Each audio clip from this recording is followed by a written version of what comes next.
এ আরিয়ান ভাই ঘুরতে যাবেন না সাদা পাথর? এই মিয়া ভাই ঘুরতে যাবেন না আজ সাদা পাথরে? উঠেন উঠেন, চালু করে। হ্যাঁ সময় হয়েছে, চালু করে গাড়ি আয়া পড়ছে।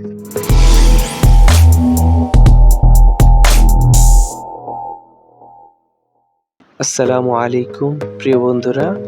তো আপনারা তো বুঝতেই পেরেছেন যে আজকে আমরা কোথায় যাব। আজকে আমরা যাব হচ্ছে সিলেটের সেই ভোলাগঞ্জ সাদা পাথর। তো ঘুম থেকে উঠে রওনা দিলাম সাদা পাথরের উদ্দেশ্যে। তখনই শুরু হলো বৃষ্টির আনাগোনা, ঝুম বৃষ্টি।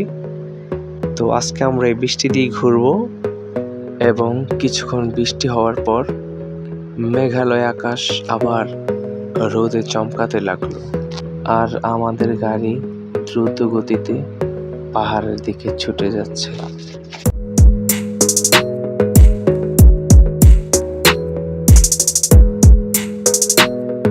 হ্যালো এভরিওয়ান, আসসালামু আলাইকুম রহমতুল্লাহ। তো অবশেষে কয়েক ঘন্টা জার্নি করে তারপরে চলে এলাম সাদা পাথর। এখানে মজা করব, ঘুরবো, মাস্তি করব। তো আমাদের সাথেই থাকুন। আমরা এখন আছি ভোলাগঞ্জ, আর এই ভোলাগঞ্জ থেকে আমরা যাব সাদা পাথর, যেটাকে বলা হয় বাংলার কাশ্মীর।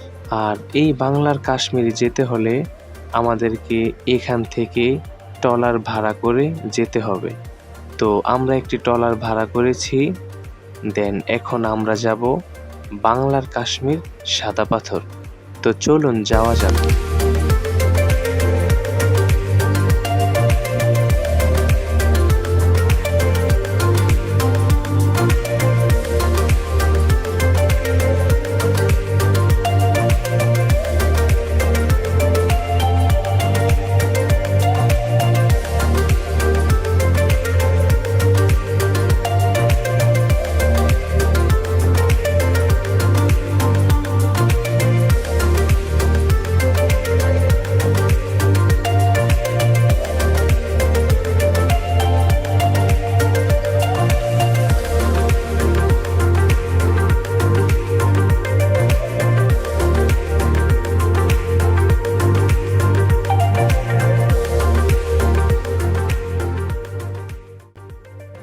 যাক, অবশেষে আমরা নদীপথে ভ্রমণ শেষ করে তারপর চলে এলাম সাদা পাথর। তো সাদা পাথর আসলে অনেক সুন্দর একটি জায়গা, দেখলেই মনটা জুড়ে যায়। তো সেখানে আজকে অনেক আনন্দ করব।